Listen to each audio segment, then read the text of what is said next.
Hello and welcome. My name is Marilu and you're listening to the Hera Hotspot podcast. This week, once again, I'm chatting with June Barclay, and this week's topic is nature spirits and elementals. In the second part, you will hear us talk to our friend Helen about her nature spirit energy and what that looks like in her life. But firstly, we're discussing what nature spirits are, and June will actually channel some and get a few messages for them. I hope you enjoy it.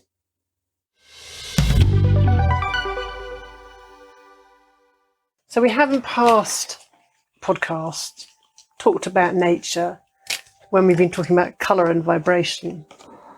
And we've talked about being with the green of the trees and the fields and the blue. But we've never actually talked about nature per se in either a form of spirit or how spirit communicate through nature or what spirit we see in nature. Because I know from my perspective, how I use it in my work is, well, not my work because I'm not qualified. In my personal life, I will use the flower remedies and homeopathy, which is also based on, homeopathy can come from an onion. It comes from natural things, from flowers. And it's about the energy of those flowers. Yeah. And I have read about another flower remedy lady who was talking about devas, which were the nature spirits. Yes. And she would talk to them or they would talk to her. And then she would take that plant and use it. And they were saying, use this plant for this purpose. Yeah. Which is quite a stretch. It was quite a stretch for me at the time. Yeah. But it is still spirit just speaking to you. Mm. Even though it is a flower or... Because everything has an energy. I suppose I was thinking, why is it any different to say spirit talking to us via a crystal? Yes. Why do I, or anyone, find it easier to believe that a crystal has energy and think that a flower doesn't? Yeah. It's an odd concept. It is a very odd concept. Maybe because we're so much more, we're surrounded by flowers and nature all the time. Yeah. Whereas we're not so familiar with crystals. Crystals maybe feel a little bit more special. Or a bit more spiritual, maybe. Mm. But we're surrounded by it then, aren't we? We are. If it's nature. Completely surrounded. And that's when we begin to feel well, when we go out in the fresh air, walk amongst the flowers, walking barefoot on the grass. It's grounding. Well, the energy of the sea waves. The sea waves are amazing. Alpha energy. Yeah. That's all nature, isn't it? Looking at the clouds, the sky. I love the way this bird is having a little conversation outside. Mr. Crow. Having his two penneth. We'll have the pigeons in a minute, doing a fly past. So maybe we do just take it for granted. Yeah, we do.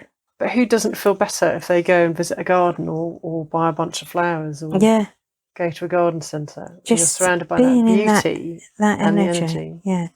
And I know we're going to touch on nature spirits, are we? Elementals. Yeah. But that can cover lots of things. Yeah. Elementals, isn't it? Yeah, it does. And I've actually seen the elementals in the garden. Well, what do they look like? And how do you see them as lights? I see them as lights. Right, like you do for angels. Like little coloured lights. Especially there's one, and it's emerald, not emerald green. It's that iridescent light green, lime green. Do you know that colour? Oh, and there you go. Beautiful. That colour. I'm holding the cards, and these are the bark fluorescent. Yeah. Divination cards.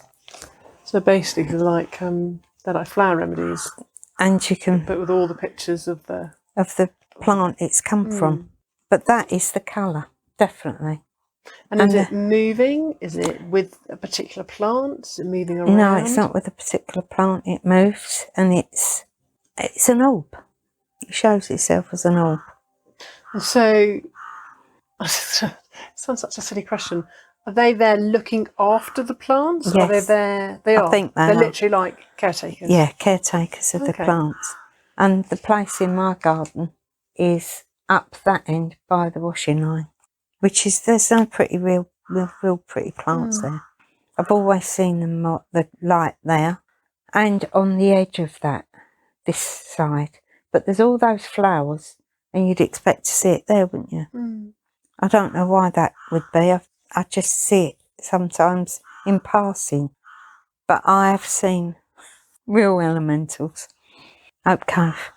Okay. When you drive to Hope Cove and you go through that shaded bit with all the trees at the beginning where the farm is, there's a gate. And when I used to live there, if I drove up and down that road, they'd be sitting on the gate. But how big are they? Tiny, really tiny, like a really tiny mini angel. And they have got wings. I know that sounds crackers, but they have got wings. And they was all different colours. I mean, I've seen them in a way in that I've seen them in meditations. I felt their energy, tiny, winged beings, that light. Yeah, it's just like a light. Quality. Yeah, it is. And I used to see one in particular sitting on that gate, swinging her legs, and it was a girl, like a female version of that, whatever it was. They'd be sitting on it. It wasn't a male. He's Really odd. He's calling. The birds have been really, really loud lately. Even the seagulls. There was 2 seagulls, and the conversation they was having. We both come out and I look. I've not heard seagulls making that noise because you know the noise they make. Yeah. It was different. I mean, they are. We weren't going to do animals today, but they're part of nature. They are. You know, and we're surrounded that, whether that be a spider or a bug or a bird or a dog or a horse. Yeah, so it is all nature really, isn't it? But the birds I'd class more as nature than dogs and cats. Yeah. Well, there's a freedom to it, isn't there? Yeah. When I've been doing the healing lately on the bed, the few people I've done, those pigeons are always so noisy. And it was like they've been taking off just out there on the grass, just beyond that fence bit. And they've been taking off like a plane and coming round. Obviously, it might not even be the same one, but coming round, starting again and doing it, but making the noise. It's been really, and they've been loud with it. Because I think, we listened to this Jeshua. You can hear pigeons on that podcast. I know. But you get butterflies in here as well, don't you? I do, loads of them. Stay for ages. Yeah. Well, whole year last year, we found him in the back in the chair. He'd made his home. I didn't think they lived that long. No, neither did I. We let him go once and he'd come back again. So I put him back in the chair and put him back. He's the same. I mean, are they... So you see them and we are aware of them around, but what role do they have? What, the elementals? Yeah, and in that, are they part of healing? Are they, for us, or is it very much their job is nature? Are they supporting the environment we're in? I've just been given the word caretakers. So I'd say caretakers of the earth. I don't know where we come into that. Have you ever seen them when you've done your healing? No, never.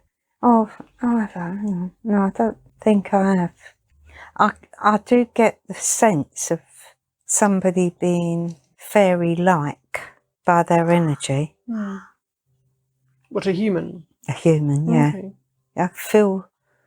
I can feel their energy is that the same as that energy as an elemental. That's interesting, isn't it? Yeah. So I see that with Helen. I'm really aware of the water energy with her. Yes. Yeah. Very mermaidy energy. I do. I call her my mermaid. Yeah. And Amanda Ennis did this, and I don't know enough about it, but she looks, and I don't know how. Oh, she does it.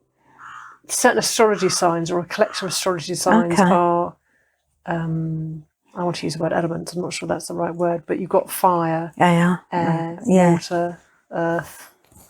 I don't know what the fifth one is. I expect they're the air. Yeah, so I'm wondering, actually, is that how it's tied in? So is the person who said the fairy-like energy, is it an air energy? I'd say some elementals are fire, though. Because they're not, I mean, they're not like the angels where they're No, I was thinking, all but the on our person you said had the side. fairy light would have Oh, an yeah. air energy, but you could Yeah. also have an elemental that had a fire Fire energy or a energy. water energy like Yes. Helen. Like, yeah. Because one of the girls that used to come to my first group, I couldn't look at her without seeing her fairy energy. I don't think you've met her. I don't think she's been in here. This was early days. She's been on Zoom. But So how does that work then? I don't know. Is that It's their just derivative? Is that what they were in a previous life? let's have a ask. Humans with fairy energy. Is this something they've brought in? Oh no, I don't even have to ask the question. Have they brought the energy in from previous life? Yes. So that, I suppose that's the nature of the name, if they're nature spirits. And we've talked before about the difference between angels and spirits. And spirits have walked the earth, as it were. So in theory, I know you're not coming back, but I could come back as a nature spirit. You could. It's just a different form. Yeah. So that's very interesting, isn't it? I hadn't expected that at all. A nature spirit, is that possible to become a human? Yep. It's still saying yes. And can it go the other way around? Can a human become a nature spirit? Can a human become a nature spirit? Oh, no. No, that's interesting. So it's only one way. So you'd have thought being a nature spirit to human was an evolution. You'd think it'd be the other way around. So a nature spirit becomes a human. And is that for a reason? I can't believe that's a reincarnation. There must be an absolute reason for them doing that. A healing reason. I've just heard the words that because they tread softly on the ground, on the earth. They say that a lot to me lately, don't they? Do you get that? Not heard that. Have you not heard? No. Or maybe they've said it just to me.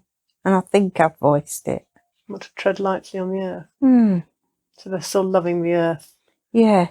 Even as a human. Yeah, they're back abusing it. To help with the looking after the earth.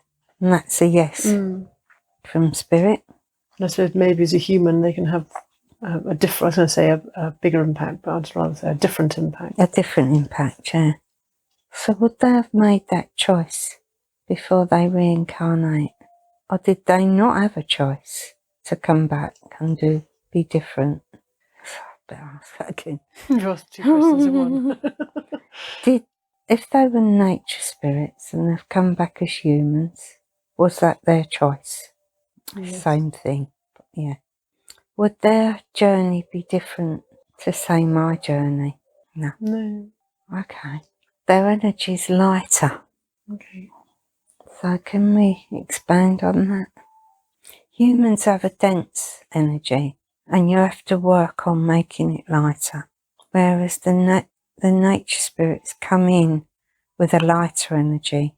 So are they in advance with spirit? Do they come in onto the earth plane to work with spirits earlier than the human? Yeah. How do you mean by earlier? Not I understand a question, but I'm not sure I do. You know, like for me, spirit was always there. So I sort of got them, but I didn't use it. The feeling I'm getting about the nature spirits is they know the reason they've come here. Okay, so they can act on it kind of immediately. They can act on it sooner than I just use myself as and like you, I mean, you came to it in the end, like I did. But it's like is it an inbuilt knowing for the nature spirits? Yeah, it's an inbuilt knowing. So it's a bit deep, isn't it? Well, I'm thinking of Helen. Because you remember the story that Helen said when she was little, when she experienced, I mean, it's a hard thing to believe, she experienced a massive bumblebee. Do you remember?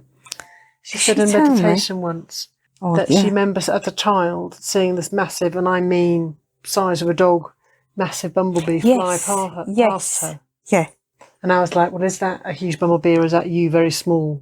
You know, which way around? But her energy has always been very light, and she knows through her own work, and I'm sure she wouldn't mind me saying, that she's come back to hold the light energy for Earth. Yes. That's her purpose. Yeah. And It that is. feels like a nature spirit energy to me, it but a does. water spirit. And I'm sure, don't know if you've met Amanda. You've seen her on Zoom. Her energies is just like Helen's. Interesting. Very, I couldn't, when I first met her, I couldn't take my eyes off of her. Not because I thought, oh, she's beautiful. It was the energy. But do you remember Helen saying the other day in meditation that she can't absorb too much information, that she, and I was saying that your energy is very light, so she can't, she makes her own, all her cleaning products she makes herself, her house smells beautiful. Yeah. So and again, this treading lightly on the earth, if there's anyone that I personally know, that would be Helen. Yeah. So to me, she embodies that nature spirit becoming human. Yeah. Because she definitely. She makes her own creams, doesn't she? Yeah. For her face. So she's really working with the earth, but literally her energy is very light. Yeah. So you can see how that's embodied. I think we should talk to Helen because she has this one-to-one conversation with the plants. Because she brought me, when this was bad, my neck, I've got a feeling she made something from elm, but she was downloaded the information. So elm is a tree. It isn't even a plant, is it? No. Oh, it is a plant, but... Well, they use that in flower remedies. Do they? Yeah, if you give me the cards, will they use elm, oak. I use them a lot, actually. Oh, oak, yeah. Yeah. So if I just go through some that they've got, people will recognise. So wild oat, that's grain. Yeah. Beech, larch, elm. Wild rose, the elm crabapple, holly, rock rose, gorse, sweet chestnut, mustard, clematis, walnut, vine. So they're different. So they've got nuts, you've got flowers, oak, honeysuckle, cherry plum, hornbeam, aspen, pine, willow, heather. So that's a whole variety, isn't it? It is. There's anything that's growing, really. I just found it so fascinating that she tuned in to my energy. She literally said it was something for you. Yes, she made it specifically for me. That would be a really interesting conversation. Yeah. And maybe that's why she doesn't like Zoom. No, that's too much for her. Yeah. Maybe I should wait and put this podcast out until I can tag I would. Helen in. I'd get Helen in it. Splice the two together. It's almost like a shyness with these elementals. There is a real shyness about them. But I think Helen will bring more to the table. That about the bumblebee would be amazing if she explains that story. You think she'd be happy to share? Oh, definitely. Oh, how interesting. So there's a little card up on your bureau with a purple, what could be mistaken for a smoky background. But actually what's become really clear, because we turned the tape off, thinking we were done, waiting to interview Helen, is that now we can see very, very clearly 4 what can only be described as elemental faces within that picture. And then they were saying to you that they're very shy. And then you felt this very, very light, cloud-like energy in the room with a very high pitch frequency. Can you still hear it? It's buzzing. It's absolutely buzzing. So they was talking to me about the flowers in the garden. And I thought they were saying to me about, why do you think they look so good this year? But it was the reason, because I've tended to the flowers. And I expect, because I love the flowers, that their love has increased in helping those flowers. So they take your energy that your loving energy you're putting towards the flowers. Is that, oh, it's so loud. So do you use my energy, the loving energy, to tend to the flowers? Yep, I'd say that's a yes. How many of you are there here? Can you tell me? Oh, yes. Is there more than on that picture? Okay. Is there 6? 9. They gave me 9, but I thought so there's 9 of you in this room. Are you just balls of energy? No. Are you little beings? Yes. Do you come as female or male? Do you understand what that means? Okay. Are you androgynous? No sex. Are they winged? Are you winged? Big yes. I see you as male and female. I see you as a girl or a boy. Is that how you want to be seen? Okay. That's a yes. Do you come on that high-pitched sound? That's a yes. Oh, can you tell your friend to shut her eyes? Well, I'm not to see. Maybe you're going to see them. They're telling me that's the sound of their wings making that noise. What, making the high-pitched frequency? Yeah. Gosh. So if that is that all around us, why do we have to shut our eyes? To see the colour? To see the colour we bring.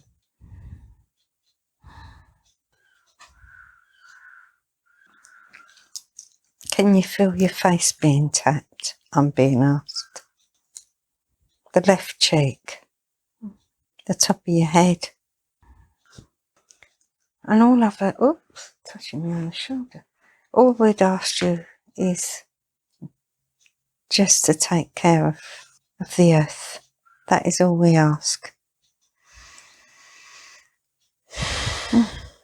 Just brush that me on. Oh, how'd you feel? Very calm. I feel them on my right cheek as well. Can you feel that on your cheek? Oh. That's why you had to shut your eyes. I don't think you would have seen them, but it's like you have to go into your own inner world to see it or feel it. I can feel it on my left cheek, my head, and then there's a lot on my right cheek now. Yeah. And I can really aware of the high pitch as well. Oh, it's very loud. Oh, I'm going to ask them to step back now you've got it. Can you step back for us and just quieten the noise? So I said to you earlier that that what they do is underestimated. Yeah, that's what they said. And you can kind of understand why now. How we must feel like enormous, plodding, clumsy giants in their delicate, high-pitched frequency of a world. Yeah, it's almost, like Helen saw that bee. And it's like that's the sound of, we hear the wings differently, but that's the sound that they come on, that high frequency. So if I'm trying to think of, would they have been around before man was around? Are they in places where man is not? Do they rely on our energy? Or is it just a kind of nice add-on? It's a bonus to have our energy, but they can work without it. We're saddened by people not looking after the plants and taking care of the earth.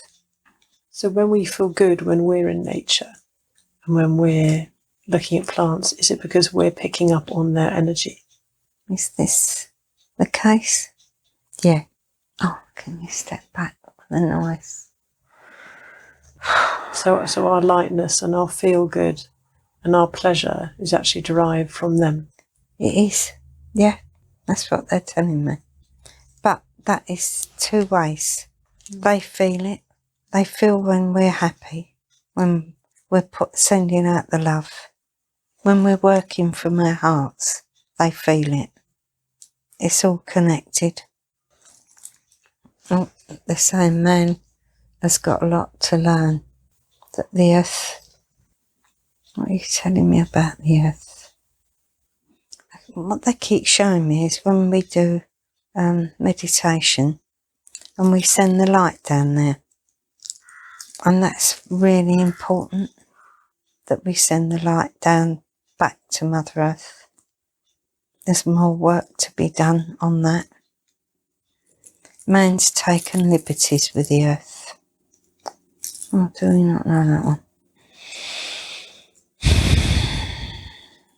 This is a really weird way of looking at it. They're telling me that the birds and the bees are respectful of the work they do. That's... I might have to cut this out, you know. No, I think it's wonderful. I was just thinking, are they split as we think into elements like water, fire, air, earth? I can't think what the fifth one is. And are there some for flowers, some for trees? Are you split into the elements? Water, earth, fire? No. Okay. They're not. I said no. Are they... Are you different? Are there different elementals for the trees? Yes. Are there different elementals for flowers? Another yes. For crops? Oh, how about the crops for the farmer?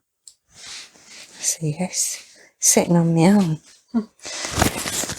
Tapping my face. Yeah, okay. What else would there be? So you all have different jobs? So this is only for things that are growing as opposed to... Yeah. Okay. Oh, yeah. Goodness gracious, that noise. What about the earth and the grass? So you've also got things like the minerals and the crystals, things that come from the earth. Are you anything to do with the minerals? No. Crystals? It's very much just things that are growing from the earth. Yes, for that. So when we say earth, we mean the dirt that the plants grow out of. So look, they're here, aren't they? God, they're here big time, making a show. So can you look after all the earth, all the dirt and... Oh yeah, they do. Okay. So how can we help them?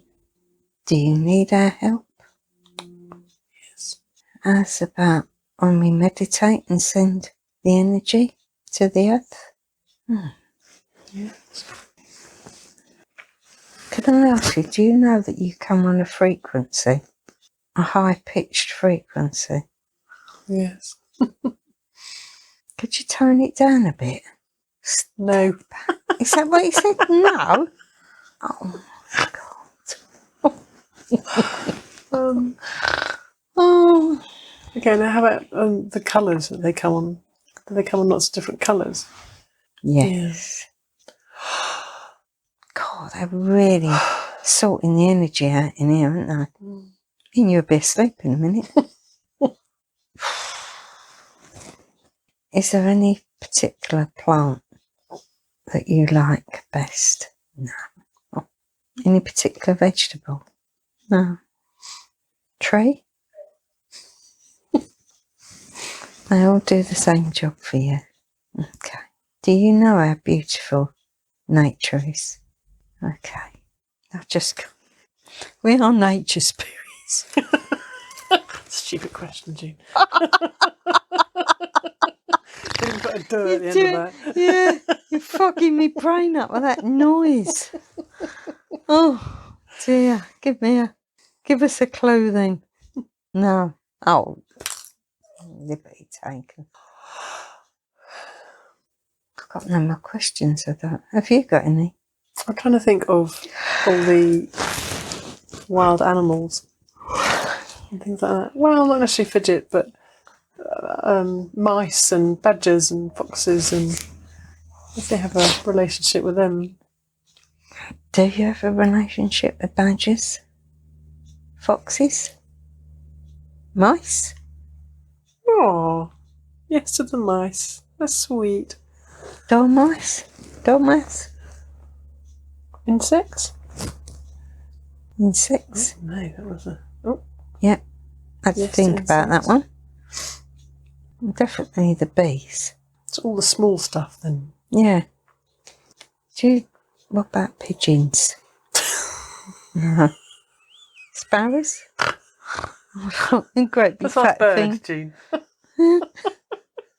I was thinking big birds. What about crows? Oh, You're asking the most bizarre questions. I can't help it. Because we get so many crows and pigeons, and I keep thinking of them. They're all them tiny little things. Because they don't. Well, I suppose they do just tread gently, don't they? And it's tiring in here. The energy. Look, the dog's knackered. And come up for air, have you, Fidget? Look, out for the count. Yeah. Okay, so you just ask, do they only ever work with plants? I not humans. You work with plants, not humans. Most humans don't see us. That's really what they're saying. We're not noticed. Are you sad about that? Oh no. I thought they were sad. Because how many times they said that? What was it they said at first? We're underestimated. Underestimated, yeah. But we don't actually want to be noticed.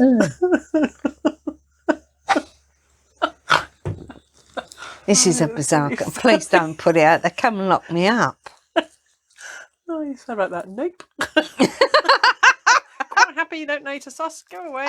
You're just a messy old heavy lot that do loads of damage. We could well and truly do without you. You know what I keep seeing in my head? You know, like the Seven Dwarfs? You know, ho, going off to the garden. Oh dear. Do you think this is amusing? No. Oh dear, I'm in trouble with the nature spirits. Oh, don't let me plants grow. I'll die. Oh, please don't let them die. Honestly, don't have a sense of humour. Sorry. I'll be over there telling them off, standing by the washing line. Oh. They're not quite as friendly as normal spirits, are they? No, not like me angels. I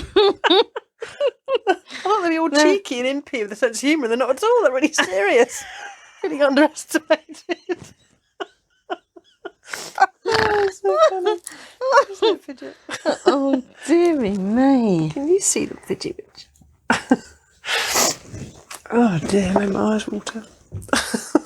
Underestimated. I should think so if you ain't got a sense of humour. Do you think they're like a terrier? They're a big dog trapped in a small body, a very big personality trapped in a small nature spirit. What do you think of that one? Yeah. Oh. Well, they're making us laugh. Oh, but they got a sense of humour. Have you got a sense of humour? Oh, oh yeah, thank God for that. You can't live in my garden and not have a sense of humour. I should be out there. I seen Carl out there to you. Oops, and what's that?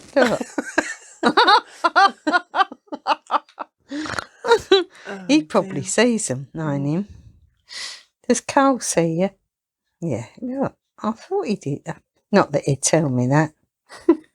Does Charlie? No, Charlie's too left brain. So you can say that Carl's away with the fairies? Yeah, he has been away with the So Carl away with the fairies, yeah. That's Oh dear. Does he know? Is it a knowing with Carl?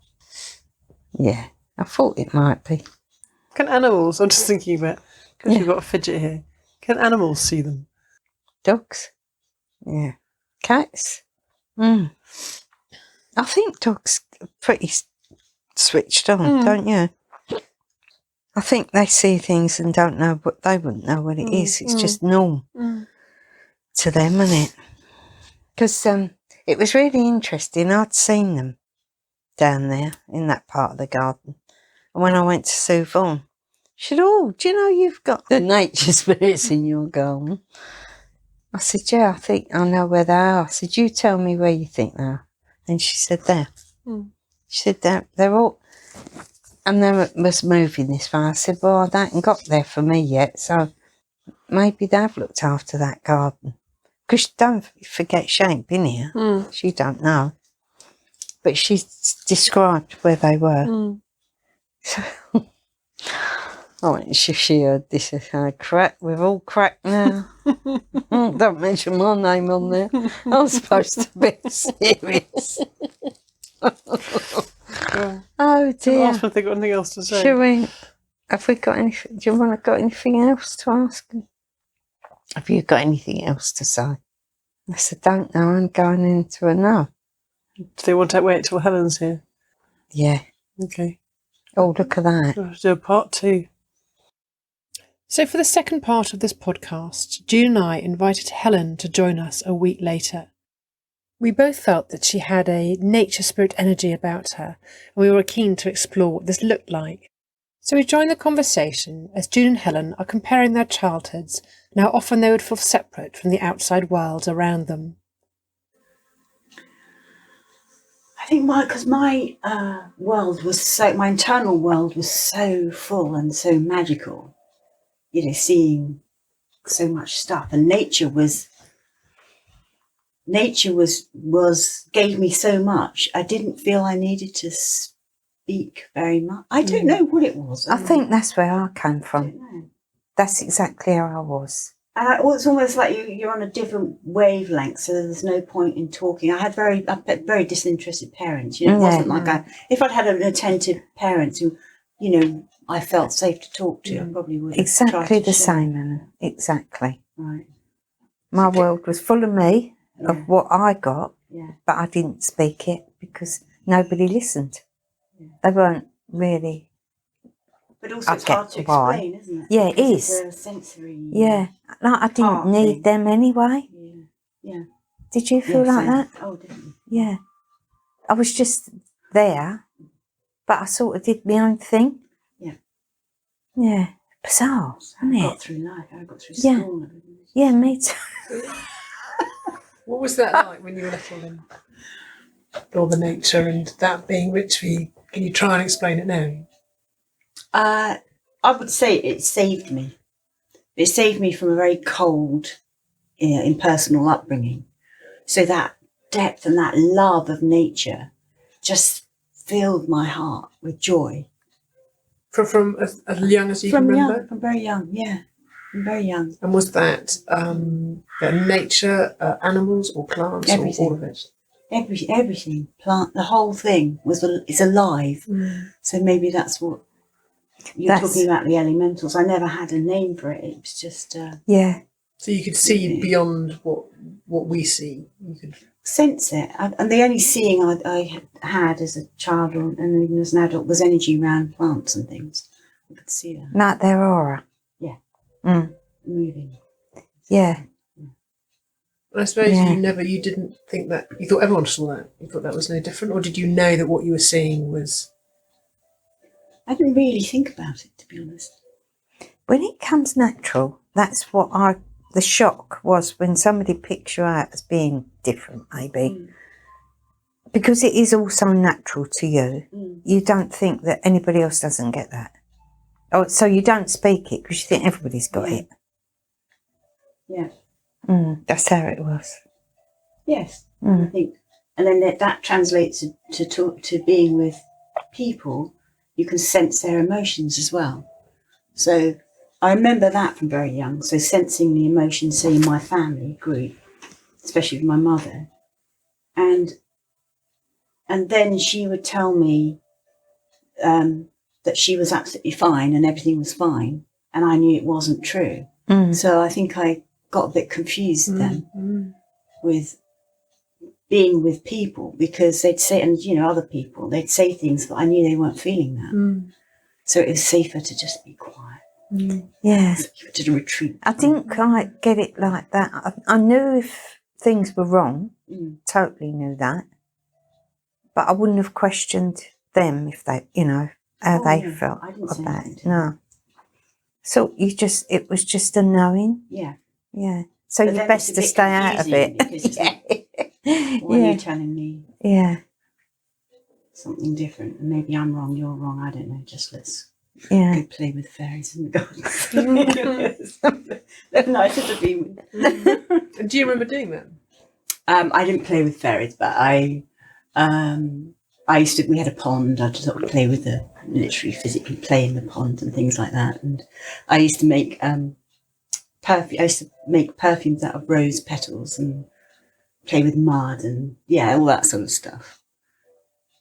So you said in a years ago in a meditation how you had seen as a child a huge bee. Can you talk to me about that? Yeah, that I must have been. I used to play with butterflies. In those days you had loads of butterflies around buddleia bushes. So I used to play with the butterflies, and the bee appeared next to the buddleia bush. But the bee was big. I mean, it was the size of this lampshade, perhaps. And it was just sort of buzzing very slowly past me. I remember just looking at it. And I didn't really think anything of it because, I just noticed it and it's obviously stuck in my memory. But I didn't go and run and tell anybody because it was just there going past. I don't know at what point did I think that was strange. Probably as an adult. I mean, it is quite strange. Sorry, but it is. I get it. I respect it, but it is. But all I can think... I wonder if that was spirit showing you that. Maybe. Because they come in so many different forms. Exactly, possibly. Yeah. And that you could cope with. Yeah. Because it was a nature thing. Yeah, I wasn't rather frightened. than... Yeah. It wasn't scary. It was just Because I want to think that you went small and it was its normal size rather than you normal size, and there was a humongous bee the size of a lampshade.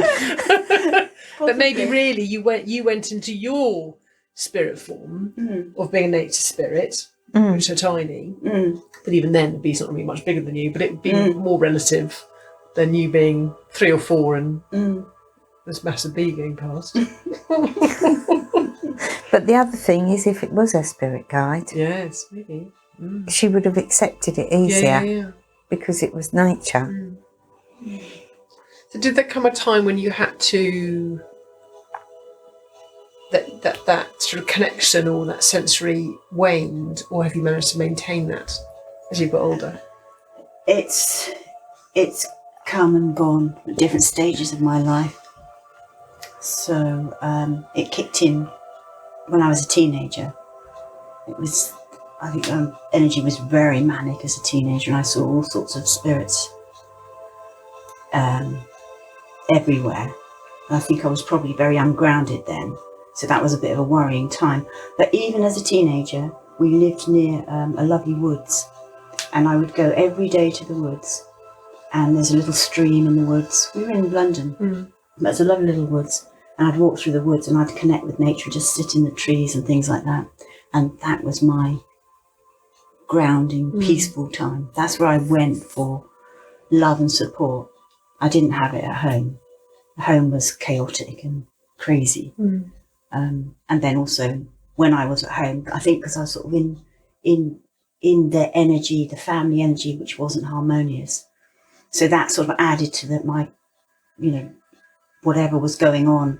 I'd have, I got a messy teenager. I had clothes all over the floor, and I remember seeing them sort of swirling around the floor, and I saw people sitting in chairs, and there were spirits all over the place. I think everything was going a bit crazy then. So that was a time of sort of heightened activity, but not in a particularly good way. But even then, as I said, I'd go to the woods and then it would just calm everything down. So I call you the mermaid, as you know, because of you're always in the water, and it's kind of your part of nature, your spiritual home, that you're happy there. Absolutely. And you're in the water as much as you can be. I love it. So did that start quite young as well, or? Well, because we lived in Nam, we didn't live near the sea, we didn't live near any big. Well, we did go to rivers. I remember when I was very young, but just a stream in the woods. That was enough to calm me down. Just walking through the stream in the woods. And swimming, I was always in the water in swimming pools and things like that.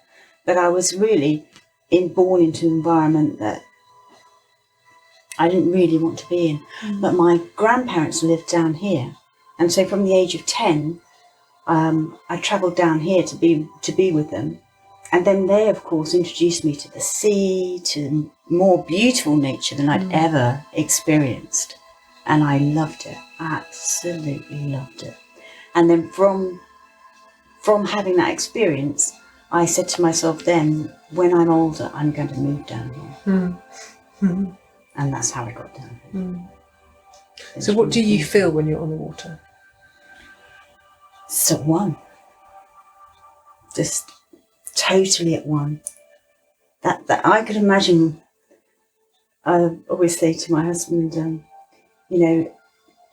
that my favourite place, it would just be like swimming in a beautiful pool, just lovely, just nice temperature, but with the fish, with everything around me, with the plants around me. And I go to that place in my mind sometimes when I just need to relax. I'm just submerged, moving around like a sort of fish. Isn't that lovely? Yeah. That's With really... weeds and that. I just love that. That is my most soothing place. To be immersed in water. But surrounded by nature as well. You could do a meditation to that, they've just told me.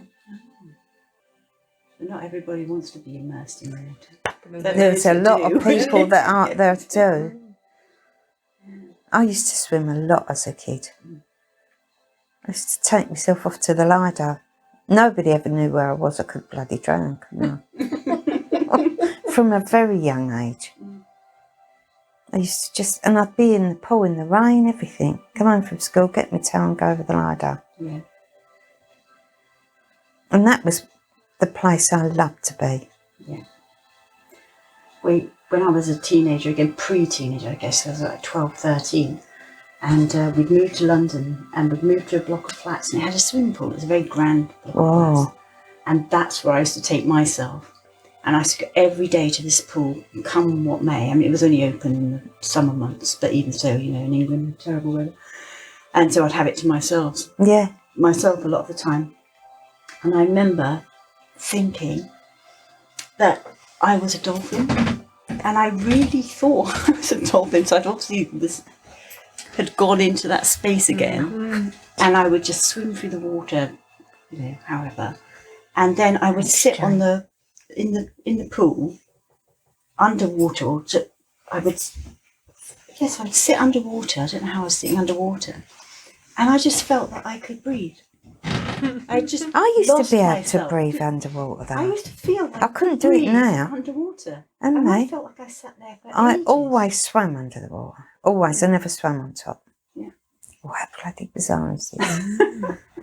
It was really odd. I remember thinking, I can breathe underwater. How amazing is that? Well, clearly I couldn't, but I really felt that I could on some level. That lack of panic, that lack of pressure, that lack of need to... Yeah. Well, no, I just sit still and go into sort of like a meditation. Wow. But I don't quite know, thinking now logically, how did I do that? I must have placed that at the top. I love the way you question that and not the bee. No, the bee, I remember. But I just the way she's questioning. How do I breathe? I'm questioning what I see, but what I felt was true.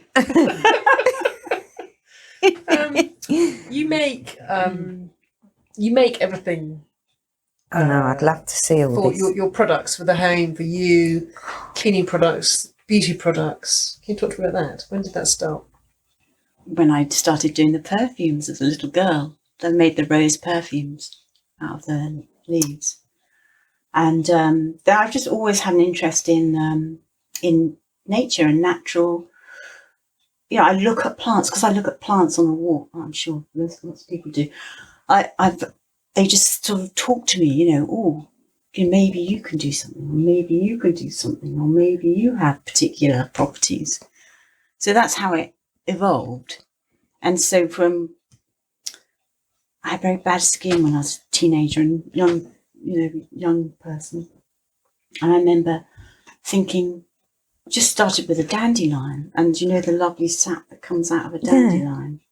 I remember thinking, I wonder if that'll be good for my spots, and putting that on. So how that's interesting how it is that? And then when I had children, I'd make little salves from various plants I found in the garden or on walks. So did you never research? It was all just in instinct? those days, It was a bit of both. I had books. This was prior to the internet, so I'd have books I would check that it wasn't, toxic in any way.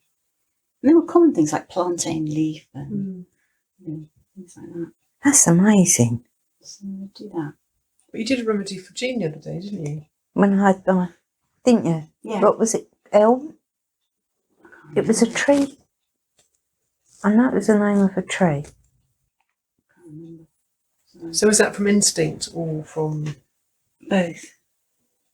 But I knew I just didn't want to, when I had children, I didn't want to put any of these strong chemicals on their bodies, so then I got more into it. And it's just always, I've just always known that there's so much power and energy in nature, in the plants, in everything. I really do believe that there's something to heal us within our environment, naturally. I've had that very strong feeling, and I grew up in a medical family, so they just always, it was always go to the doctor and get some tablets, go and have a vaccination. So I don't know whether having that background forced me more into going over to nature. But Sounds like you were a real cuckoo in the nest. Yes. Really was. Really was. I used to think I didn't belong. Totally didn't belong. I wasn't like any of my family at all, apart from my granddad, who lived down here. Yeah, it's very, very strange. But as I say, that comes back to nature and how that's tied in. Yeah. Because your home, I remember when I went to your home smells so delicious. It's just so clean and just full of nature. And then your whole garden is almost like a fairy garden, because your garden's quite enclosed, isn't it? And it is really magical. It's beautiful. You can't see anything really. You're just absolutely immersed in it. And I've got plants all over my home. And essential oils. I'm using essential oils, and I've got a little burner in my meditation. So, yeah, I am very connected to. You kind of embody what they said, the elemental said last week about treading softly on the earth. Yes, that's why we asked. I always walked barefoot as a child. Now, that was considered very weird in those days. Yeah. We used to walk barefoot around college and things like that, and go off walking through the fields. And I'd saying to my friends, who wants to come for a walk in the fields? And they'd sort of look at me like I was crazy. So I'd just go off on my own and walk through, because I wanted to walk barefoot through the fields. Yeah. It was on the edge of London. It wasn't particularly nice countryside, but I still wanted to do it. I think they channeled that, didn't they, about walking softly? About treading softly. Yeah. Well, they were saying that a nature spirit can come back as a human, but not the other way around. And you asked, why would they do that, or what would the purpose? And their answer was because they tread softly, tread lightly on the ground, and then they can still look after the earth and caretake the earth as a human, carry on that role. There you go. That's how you come into it. We just knew, didn't we? We both said, it's got to be Helen.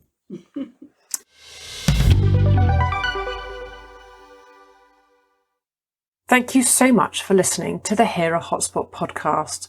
I hope you enjoyed our chat. Until next time, take care.